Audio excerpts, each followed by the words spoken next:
오두막 편지 네 번째 눈고장에서 또 한 번의 겨울을 나다. 바보의 깨달음. 전통적인 승가의 풍습에 따르면 여름철 안거가 끝나는 마지막 날 수행승들은 안거증에 자신이 범한 허물을 고백하고 참회하면서 용서를 비는 의식을 행한다. 이를 자자라고 한다. 그래서 안거가 끝나는 해jet날을 일명 자자일이라고도 한다. 각자 자발적으로 대중 앞에 나서서 만약 제 행동과 말에 비난을 살 만한 점이 있었다면 지적해 주십시오라고 청한다. 대중에서 아무 말이 없이 잠잠하면 허물이 없었던 것으로 여겨진다. 지금은 어떤 절에서도 찾아보기 힘든 어려운 과거의 의식으로 희미해졌지만 이것은 청정한 승가의 아름다운 풍습이다.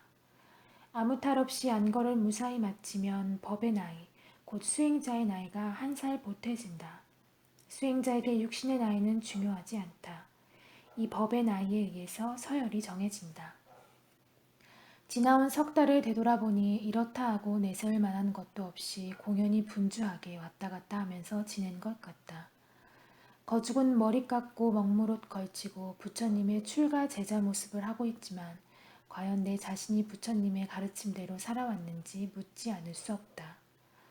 모든 인간관계가 그렇듯이 스승과 제자 사이도 신의와 예절이 전제되어야 한다.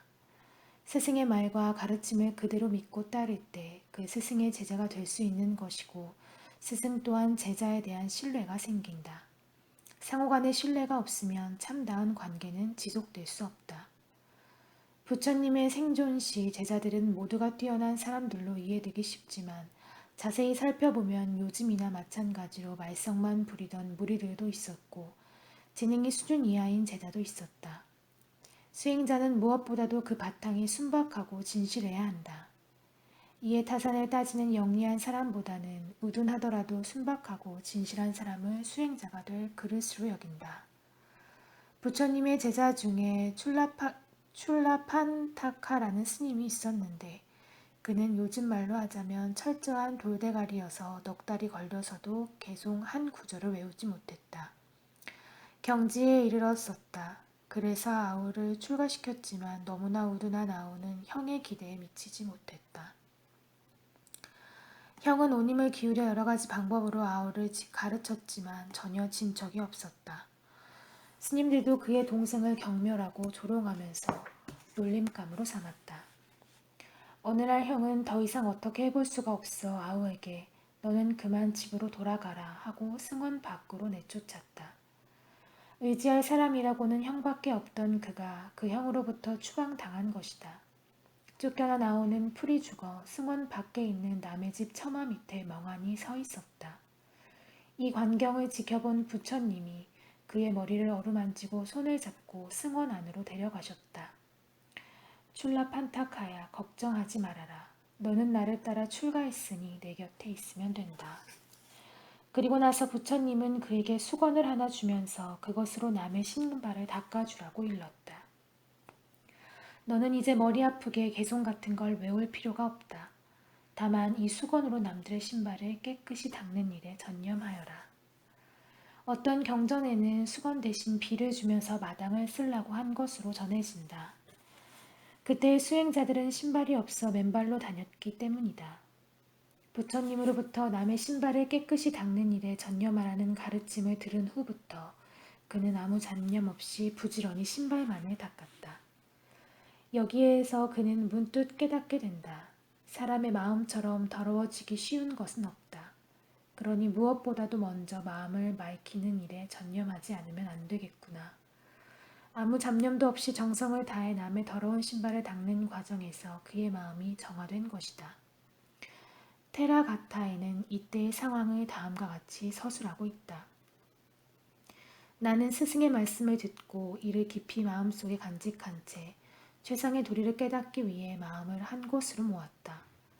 나는 마침내 전생 일을 깨달았다. 천안을 얻었다. 세 가지 명지를 체득하였다. 부처님의 가르침은 실현되었다. 그는 깨달음의 환희를 누리면서 망고나무 숲속에 앉아 있었다. 부처님은 시자를 보내어 공양 시간이 됐음을 알려주었다. 그에게는 신통력이 생겨 공중으로 뛰어올라 스승 곁에 이르렀다.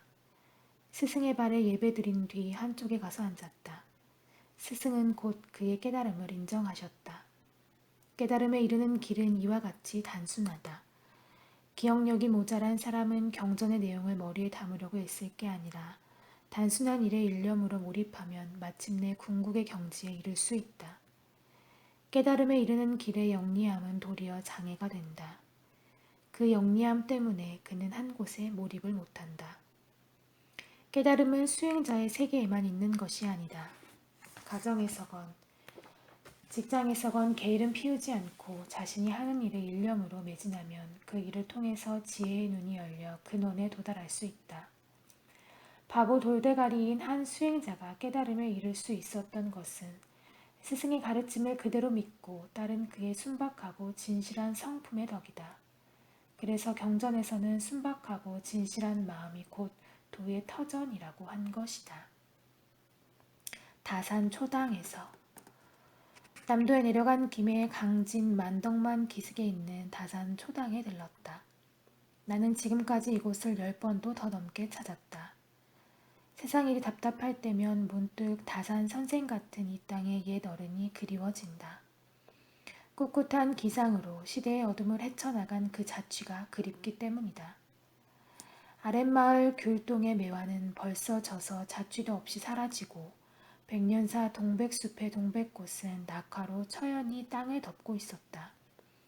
왕조시설 다산이 이곳에서 유배 생활을 했다는 사실이 나그네의 발길을 끌어들이고 있다. 다산 정약용 선생은 18년의 유배 생활 중 이곳에서 10여 년을 외롭게 지내면서 500여 권이나 되는 부르의 저술들을 남겼다. 초당을 중심으로 동암과 서암이 있는데 동암에는 선생이 기거하고 서암에는 배우는 제자들이 살았던 것으로 전해진다. 200년 전에는 구강포 앞바다가 훤히 내다 보였을 듯 싶은데 지금은 삼나무와 잡목이 울창하여 앞을 가리고 있다. 이곳 동암에서 두 아들에게 띄어보낸 유배지의 편지를 이번에 가지고 가서 그곳 마루에 걸터 앉아 읽는 감에는 뭐라 말로 형용하기 어려웠다. 인도의 불교 유적지를 순례하면서 불타 석가모니가 기원정사와 중림정사에서 설법했던 그 경전을 그 현장에 가지고 가서 독송했을 때의 절절한 그런 감흥이었다.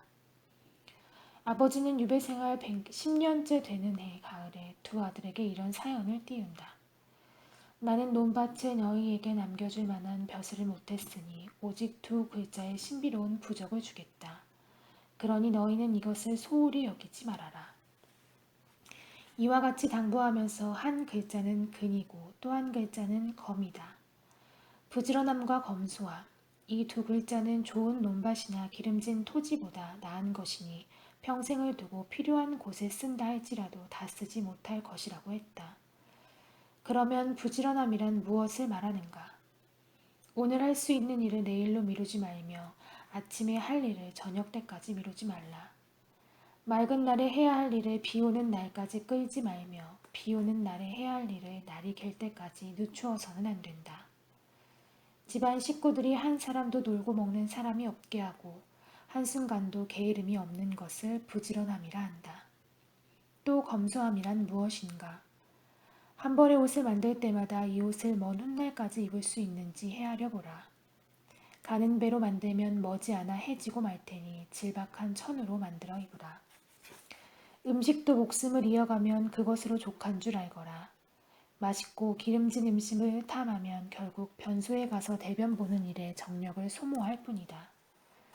이와 같은 생각은 당장의 어려운 생활 조건을 극복하는 일시적인 방편이 아니라 여유 있는 가정일지라도 집안을 다스리고 몸을 바르게 하는 항구적인 생활 규범이다. 그러니 가슴 깊이 새겨두라고 거듭 당부한다. 실학자 성호 이익은 몹시 가난하여 식구는 많은데 가을거지가 겨우 12선뿐이었다. 그는 이것을 12등분하여 그달치 식량이 떨어져 가면 죽을 끓이도록 하고 3달 초하루가 되어야 비로소 창고 속의 곡식을 꺼내오도록 했다. 아무리 어렵더라도 다음 달 양식에는 손을 대지 않았다. 우리 옛 어른들은 생활고를 이와 같은 정신으로 이겨냈다. 하늘은 게으른 것을 싫어하므로 게으른 사람에게는 복을 내리지 않는다. 하늘은 또 사치스러운 것을 싫어하므로 사치하는 자에게는 도움을 주지 않는다. 게으름과 사치는 버려야 할 악덕이고 부지런함과 검소함은 익혀야 할 미덕이다. 지금은 어느 때인가 나라 전체가 온통 국제통화기금을 시퍼런 칼날 위에 서 있다. 부지런하고 검소하게 살면서 하루빨리 위태롭고 굴욕스러운 칼날 위에서 벗어나야 한다.